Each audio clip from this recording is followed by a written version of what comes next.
आज तक लोगों को नहीं मालूम कि पूजन करने बैठते हैं तो सबसे पहले क्या करते हैं। पर सबसे पहला काम मंदिर में बिना पंडित के सबसे पहला काम कौन सा होता है? तो सबसे पहला काम होता है भगवान को धन्यवाद देना कि आज भी आपने मुझे इस मंदिर में आपका दीदार कराने के लिए, दर्शन कराने के लिए बोला। अगर पंडित साथ में होगा तो पहले वो मंत्र बोलेगा, स्वस्ति वाचन करेगा। स्वस्ति वाचन करने में उसको अर्थात भगवान के लिए भी प्रसन्नता और आपके लिए भी प्रसन्नता। पर आपके पास कोई ब्राह्मण नहीं, आपको कोई स्तुति नहीं आती, आपको कोई मंत्र नहीं आता, आपको कोई साधना नहीं आती, आपको कोई तप नहीं आता, पर आप इतना तो कर सकते हो कि भगवान के मंदिर में जाकर उनको धन्यवाद दे सकते हो कि तेरी कृपा है जो मुझे चलकर यहां तक बुला लिया, 2 कदम चलाया, यहां तक बुलाया, ये तेरी कृपा है। और बड़ी कृपा करी जो डलिया भर के पूजन का सामान भी लाई, बड़ी कृपा करी जो दूध भरकर भी लाई, बड़ी कृपा करी जो कलश भरकर भी लाई।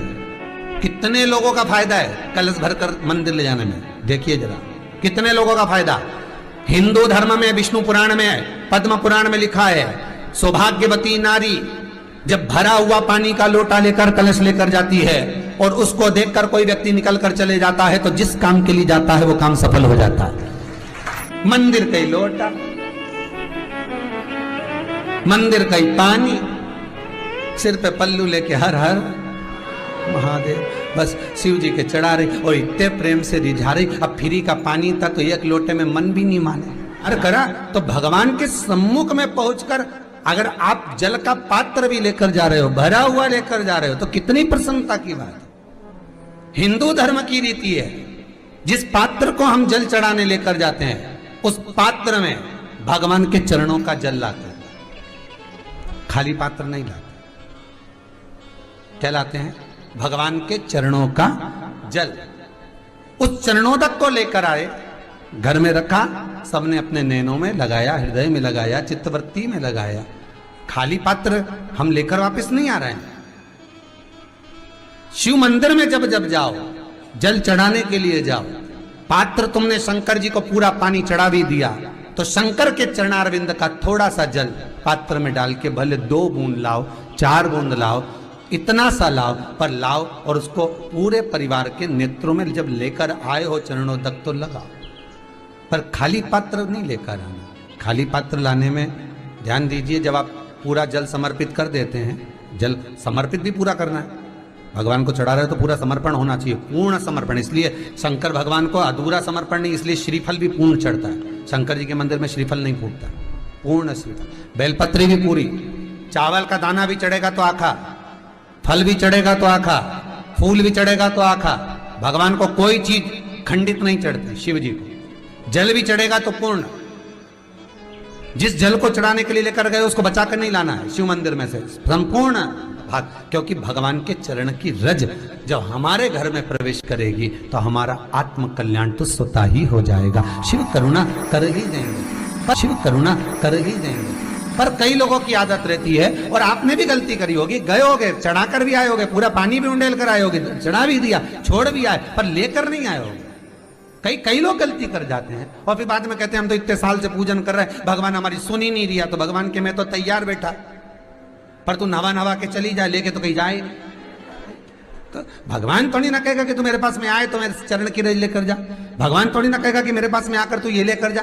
भगवान तो कहेगा मेरे पास में आया है, मांगना कुछ मत, बस मुझे जो स्नान कराया है मेरा चरणोदक लेकर जा, छीट दे पूरे घर में, संपदा भरना मेरा काम है। जहां मेरी चरण की रज पहुंच गई वहां संपदा स्वतः पहुंचती है, मैं वहां पहुंच जाता हूं। तो चरणों तक ले जा। पर लोग ले जाते हैं, पूजन करते, कलश भी उंडेलते, जल भी चढ़ाते, पर आते समय खाली लेकर आ जाते। भगवान को इतना बुरा लगता, मेरे दरवाजे से खाली जाए मुझे कितना बुरा लगेगा। जो आए वो भर कर जाए, भले 2 बूंद लेकर आओ, पर उसमें चरणों तक थोड़ा सा लेकर अवश्य आए। उसी तरह जल चढ़ाने के बाद हम जब लेकर आते हैं पात्र के अंदर, ये उसमें उसकी बरकत है। गर्ग संहिता में दूसरी चीज कही, उसको भी समझ लीजिए। गर्ग संहिता में कहा गया, जब आप घर से जल लेकर जाते हो भरकर, तो ये सृष्टि की जितनी नदियां हैं, पृथ्वी पर जितनी नदियां विद्यमान हैं, जितने तालाब, जितने सरोवर, जितने कुंड, जितने विराजमान हैं, उन सारे तीर्थों का जल जब आप घर से लेकर निकलते हो तो वो तीर्थ का संपूर्ण जल आपके कलश में आ जाता है। और जब आप उस जल को शिव पर समर्पित कर देती हो और 2 बूंद चरणादक लेकर जब जाती हो तो शिव महापुराण गर्ग संहिता पद्म पुराण कहती है वो जल साधारण नहीं रहता, वो गंगा जल बनकर तुम्हारे घर को पवित्र करने के लिए पहुंच जाता है। वो पवित्र गंगा जल बन जाता है, उसको लेकर प्रवेश कर जाओ। हम बार बार कहेंगे भगवान के मंदिर जब भी जाओ ना, चेहरे पर प्रसन्नता होना चाहिए। किसी से मिलने जाओ ना, चेहरे पर अगर प्रसन्नता नहीं और ऐसे ही पहुंच गए ना तो वो श्रेष्ठता नहीं मानी गई। तुम तुम्हारी बहन के घर जाओ, सती मैया जलकर भस्म क्यों हुई? माता सती के भस्म होने का कारण क्या था? सती को पिता पर जितना क्रोध आया उससे ज्यादा क्रोध सती माता को अपनी बहनों पर आया कि मेरी इतनी बहन, ये 60 की 60 बहन मेरे सामने खड़ी रही और मैं आई तो प्रेम से मुस्कुराई तक नहीं। आप किसी के यहाँ जाओ और कोई के यहाँ पहुंचे और जाते से ही आप उस पहुंचे और कहा जी जी राधे राधे, जय श्री कृष्णा, हर हर महादेव, श्री शिवाय नमस्तुभ्यम, ओम नमः शिवाय आपने बोला और उसके चेहरे पर प्रसन्नता नहीं आया तो ऐसे घर में जाने से कोई फायदा है क्या? और आप किसी के यहाँ जा रहे हो तो आपके चेहरे पर भी प्रसन्नता होना चाहिए, सामने वाले को तो हो, आपके भी चेहरे पर भी। मंदिर में जब जब जाएं, गुरु के दरवाजे पर जब जब जाएं, परमात्मा के चरणारविंद में जब जब जाएं, माता पिता के चरणों में जब जाएं, घर के बुजुर्गों के पास जब जाएं तो तुम्हारे चेहरे पर प्रसन्नता होना चाहिए। भगवान को भी लगे दुख भले है इसको पर चेहरे पर प्रसन्नता है, इसको अब दुख नहीं देना क्योंकि इतना मुस्कुराकर ये मेरे मंदिर में